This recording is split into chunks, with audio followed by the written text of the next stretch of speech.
Hey everyone, before we dive into this story, please hit that subscribe button on my channel. It means the world and helps me keep sharing stories like this one.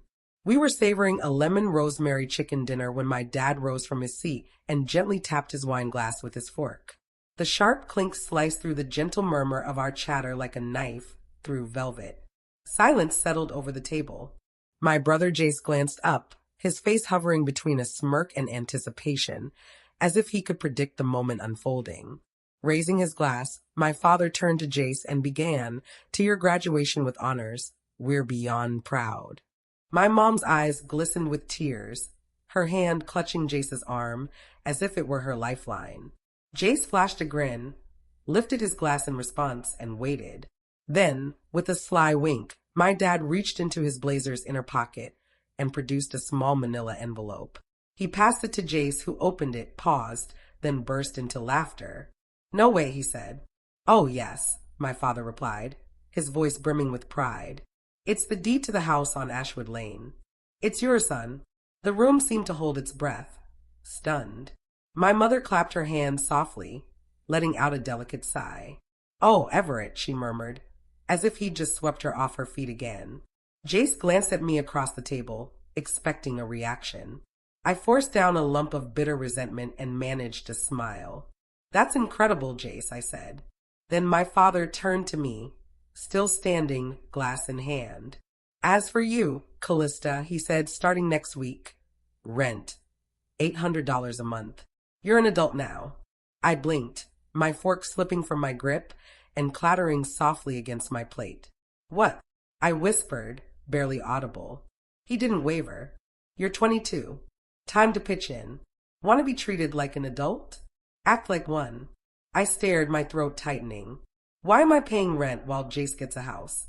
His gaze held firm. "Because he's earned it." My mother avoided my eyes, fussing with the napkin in her lap, as if it were her sole purpose. I glanced at Jace again. He looked uneasy but stayed silent as always. I picked up my fork, sliced the chicken into unnecessarily tiny pieces, chewed, swallowed, and forced a hollow smile. The kind that masks a quiet fracture inside, one so subtle even you barely notice it. That night, I lay awake, staring at the ceiling fan whirring in endless loops, mirroring the way I'd felt trapped in this house my entire life. In the stillness, memories crept in, as they always did. I was 14 when I first saw the uneven rules of our home. Jace, 16 and reckless, had taken Dad's BMW for a joyride and clipped the Hendersons' mailbox just 3 blocks away in Upper St. Clair, Pennsylvania. I was in my room, headphones on, cramming for a biology test. When Dad saw the dented car, he didn't confront Jace. Instead, he stormed into my room and loomed over my desk. "Why didn't you stop him?" he asked, his voice calm but icy. "I didn't know," I said. "I was studying." "You always know what your brother's up to." That was when it hit me. In this house, Jace's mistakes somehow became my failures for not stopping him, not foreseeing it, not shielding him from his own choices. When Jace went to Penn State, my parents covered everything: tuition, housing, meal plans, even gas for weekend trips. Meanwhile, I juggled 2 part-time jobs and online classes at the community college of Allegheny County, working night shifts at a bookstore and weekends at a diner. Online degrees are flexible. Honey, they said.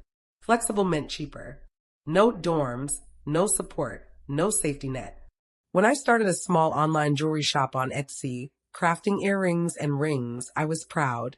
It felt like something truly mine. At dinner, I mentioned it casually, hoping they'd show interest. My dad didn't look up. He smirked, still tinkering with beads and glue. "Huh?" Then he turned to Jace, who'd just earned a B- in macroeconomics, and asked about internships. Mom nodded like it was all perfectly normal. The decision came softly, as life-altering choices often do. Not with a fight or a slammed door, but in the way I folded my clothes that night, rolling them tightly, as if readying for a journey, not just storage. I didn't cry or rage. I wrote. Not a farewell, but a ledger.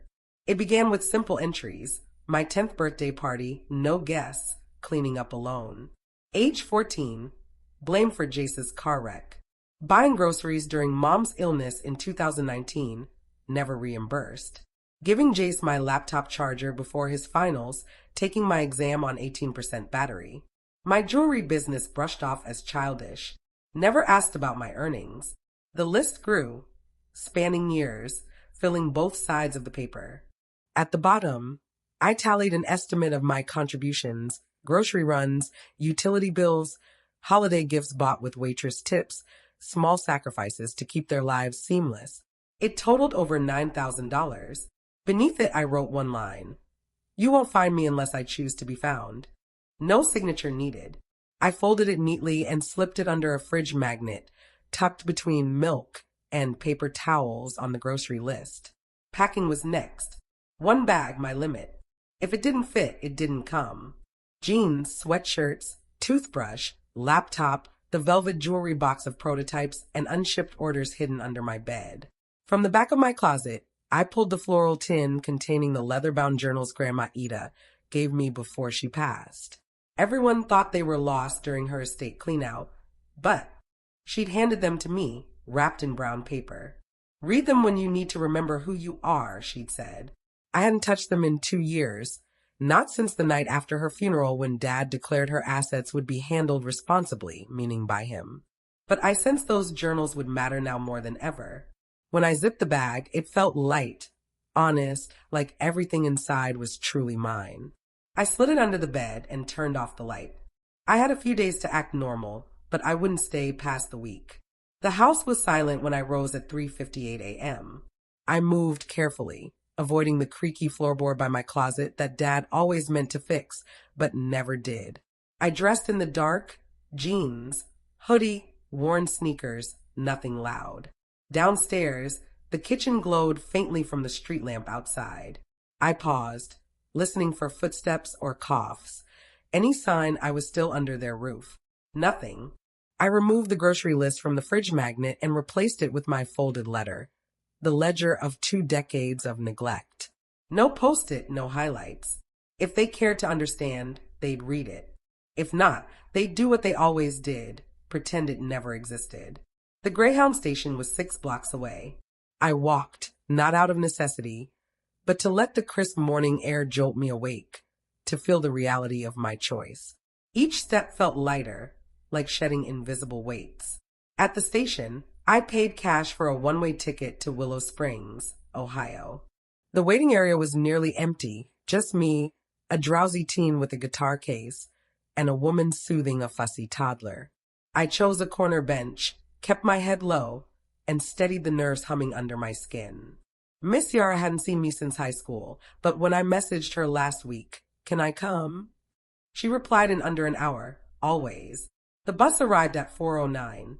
I boarded at 4:11. I didn't look back. I knew what I was leaving. What lay ahead was still unknown. Miss Yara opened her door before I could knock, standing in pajama pants and a faded college hoodie, hair in a high bun, arms crossed like she'd been waiting for me forever. "You look like you haven't slept in days," she said. "I haven't. Then we'll fix that. Come in." Her house smelled of cinnamon and fresh laundry, warm and lived in. I hadn't realized how much I needed that comfort until it enveloped me. She brewed tea, the same kind she'd sneak into the guidance office during my senior year finals when I was 17 and unraveling. No questions at first, just warmth and space. But after the tea, I poured out everything. The graduation dinner, the rent demand, the letter I left. She listened, nodding slowly, her eyes unwavering. When I finished, I pulled out Grandma's journals, heavier than I remembered. She gave these to me before she died, said to read them when I was ready. Yara opened one carefully, flipping through pages with care. She was meticulous, she said. "Look at this. Dated entries, categorized notes, bank ledgers, legal letters." She paused, her finger on a paper clipped to a page. "This isn't just a diary. It's evidence." I leaned in. The page detailed a trust fund in my name, signed a month before Grandma's pneumonia hospitalization. "I never saw any of it," I said. Yara's face hardened. "Someone may have intercepted it during your appendicitis recovery senior year. Legally, a parent can claim temporary power of attorney if a minor is incapacitated." The air in my chest froze. I'd always felt ignored, but this was different. This was theft. Saul Halberg didn't seem like a family fraud lawyer. He wore hiking boots with his suit and kept granola bars in his briefcase.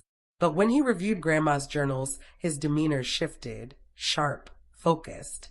"This isn't speculation," he said, spreading documents across Yara's kitchen table. "These are originals. She named you the trust beneficiary in clear, binding terms." He slid a page toward me. "Here's the clincher. Your father filed for power of attorney 2 weeks into your hospital stay." I stared at the signature. My name, but not my handwriting. "That's not mine," I said softly. "It's close, but I didn't sign it." Saul nodded. "Likely a forgery. And here, he authorized a transfer from the trust to a college fund, used for your brother's tuition." The words hit like a blow. Every semester, room, board, books, paid with Grandma's money meant for my future. I reached for my phone. "I have something else. A voicemail, saved for a year out of instinct. Jace, drunk, rambling after a party I skipped. Cal, it's me. Dad said not to tell you. Said the money was better spent on someone who'd make something of themselves. But it was yours. I'm sorry. I should have spoken up." Saul played it twice, then paused. "That's not just guilt. That's evidence." My mouth was dry. He leaned back, not with pity but resolve. "They didn't just silence you. They left proof." I pressed my hands against the table, anchoring myself in the truth. This wasn't just emotional, it was legal, and I was ready to fight. The first notice went out on a Thursday.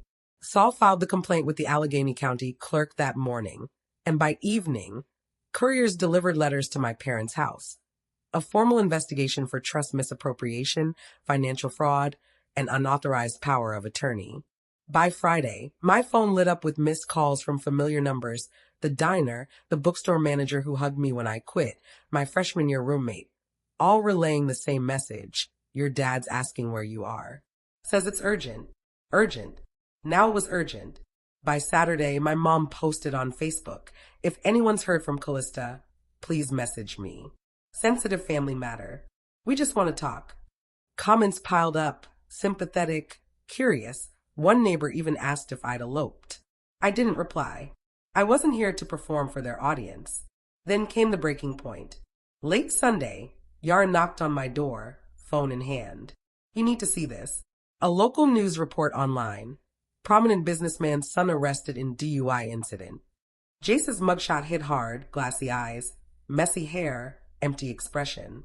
He'd driven through a cafe's outdoor seating near Penn State, toppling tables and a bike rack. No injuries, but charges loomed: public intoxication, property damage, resisting arrest. The golden boy had tarnished. I recalled Mom's excuses. Jace is under pressure, and Dad's leniency, he's just figuring it out. I'd always been the steady one. Now their stability was crumbling too. Saul said I didn't need to be there, that legal channels could handle it, but I wanted to face Everett Marin when his world shifted. We arrived mid-morning. The lawn was overgrown, the porch lights still on from the night before. The house no longer pretended to be perfect. Dad answered in slacks and a half-rolled dress shirt, no tie. "You brought a lawyer," he said flatly. "No," I replied. "I brought accountability." We sat in the living room, but I stood. Saul set the file on the coffee table. Papers clipped, tabs marked, voicemail transcribed. "You know what this is," I said. "Grandma's trust, the forged signature, the tuition money, my future you stole." He glanced at the file but didn't touch it. "You think this makes you strong?" "No, surviving you does." He gave a bitter chuckle. "You always thought you were so smart, like Ida. Always poking around, judging." I felt anger rise, but held steady. "She believed in me. You didn't." "She terrified me," he admitted suddenly. "Like you do. I couldn't stand how much you were like her." He looked at the rug, and for a moment I thought he might say something real. He didn't. "I want a signed confession," I said, "and a public statement admitting what you did to me and Grandma's estate. That's the only way this stays quiet." His mouth twitched, but he nodded once. It was enough for now. Saul gathered the file, and I left without looking back. It wasn't closure, but a crack in the facade, letting light seep through. 3 weeks later, the court ruled in my favor. The trust was restored, plus damages for years of misuse. Saul handed me the paperwork with a quiet nod, knowing it wasn't about the money. It was about being heard. Grandma Ida's voice rang through her journals, organized, sharp, deliberate. She'd foreseen this and armed me to survive it. With the funds, I didn't vanish or retreat. At Yara's kitchen table, I drafted a plan for something unthinkable a month ago.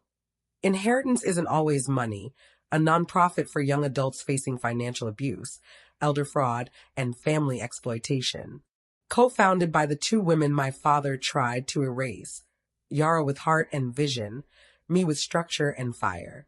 We started small, one donated office, a part-time paralegal, but applications flooded in, stories like mine, without a grandma's breadcrumbs. Our first donation came anonymously with a note. Your strength gave me mine. Keep going. I read it 3 times and slipped it into Grandma's last journal. She'd left me more than money. A mirror, a map, a legacy of rebuilding what others tried to break. The folding chairs were full, the room alive with the scent of coffee and hope. I stood at the front of our small workshop, holding Grandma's final letter to me. Sometimes the overlooked are the ones destined to build something better. I looked up and saw a young woman in the back, eyes bright, hearing her own truth for the first time. I smiled, grounded and certain. They gave Jace a house. I built a life no one can take away.